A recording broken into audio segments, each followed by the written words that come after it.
Next, we go to Sindi. Okay, good morning all.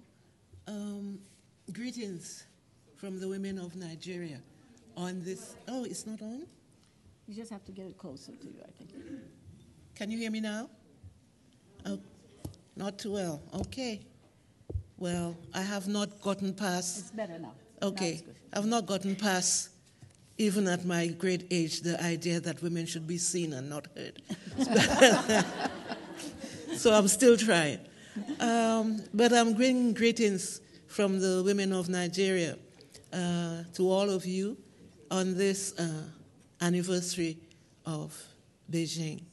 And so I won't repeat what has been said because one of the things is that this is universal. Violence against women is universal.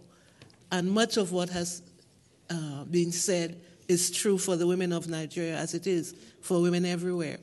But I'll talk a little bit about what groups in Nigeria are doing to defeat this, this scourge that is violence against women. And one of the things that BAOBAB for Women's Human Rights, as the hub for the Women's Learning Partnership in Africa, is doing is concentrating a lot on young women, because we believe that there must be succession.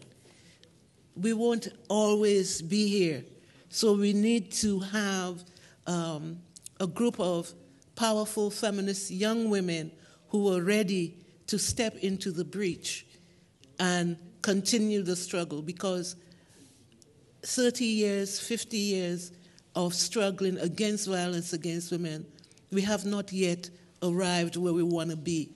And so we cannot leave the stage empty. So we need to work with young women. And that's one of the things that WLP Africa is doing. We work a lot in the universities. The idea that women must submit is very, very forceful in Nigeria. Not just because of tradition, but because Nigeria is a very religious, and I'm using religion in quotes, country. And so mature women have internalized this so much that it is almost difficult to get them to not participate in their own oppression in their homes. And so we're focusing on the younger women at the universities, and also men and boys.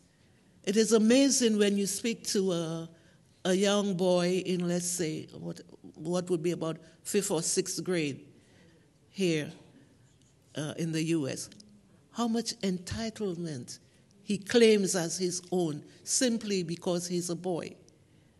And if we don't correct it at that age, by the time he becomes a young man, he will perpetuate what his father or uncles or people in the neighborhood are doing. And so we're tackling men and boys. We train the men who will now train their sons and also train the boys in their communities that violence against women is not a sign of manhood. In effect, what we're doing is redefining masculinity for men and boys.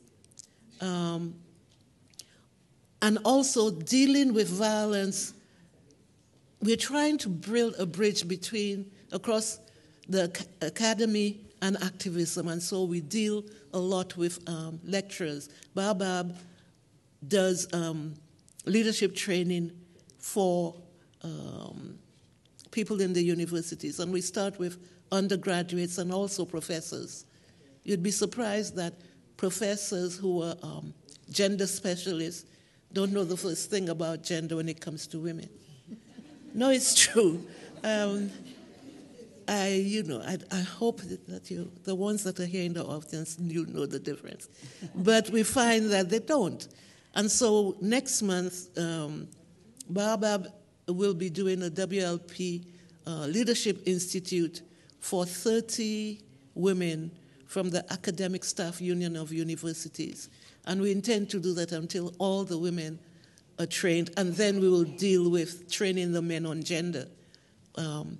Because unintentionally, perhaps, they are passing on what their own socialization is to their students. And so we want that to be reversed. And so for the last few years, we've been dealing with 2 universities in the south, and now we're going to the north to deal with universities in the north. We have also been training journalists on how to report incidents of violence against women, because the way they report violence against incidents of violence will determine how the public react to stories of violence. And a lot of it is tabloid form, sensationalism, and so on, and again, victimizing the victim. Instead of now the woman being a survivor of violence, she's further victimized. And so we also embarked on training for them, and now we have a group called Journalists Against Violence Against Women, who have been trained and who are taking the fight forward also. And in terms of dealing with the law, Nigeria signed CEDAW 26 or 28 years ago without reservations, but it's not implemented.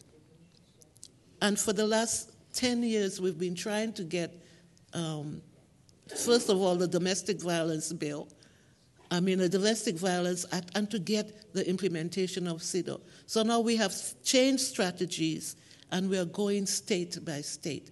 And if we can get 2/3 of the 36 states in Nigeria to implement CEDAW, it will become domesticated and will be a law useful to women.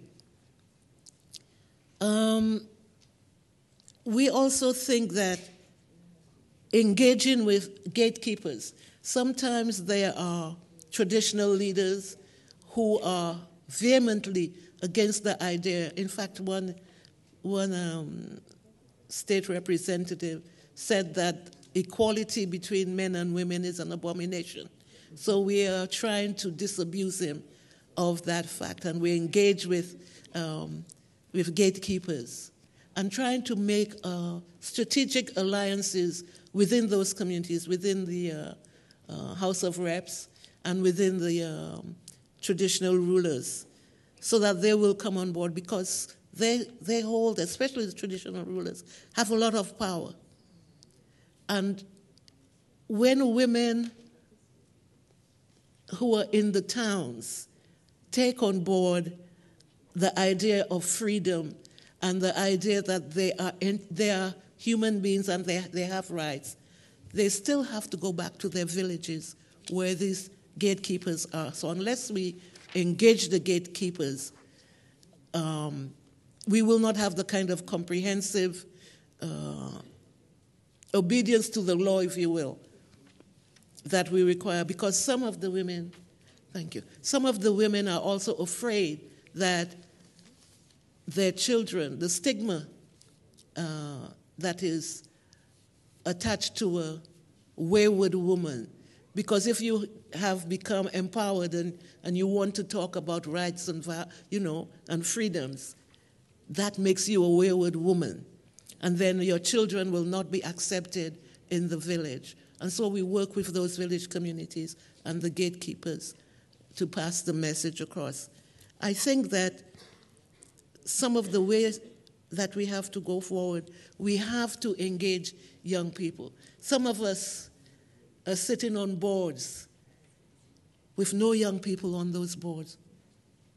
Or some of us are sitting in organizations and we have internships, but we give the interns busy work instead of giving them substantial work that will help them to make decisions for themselves. And therefore, they walk out of our organizations. And so we must give them meaning. We don't want to become, we're fighting against patriarchy. let's not do matriarchy in our organizations that will keep the young women whom we want to engage out of our organizations. So I'll leave with that word, and hopefully we'll think about it.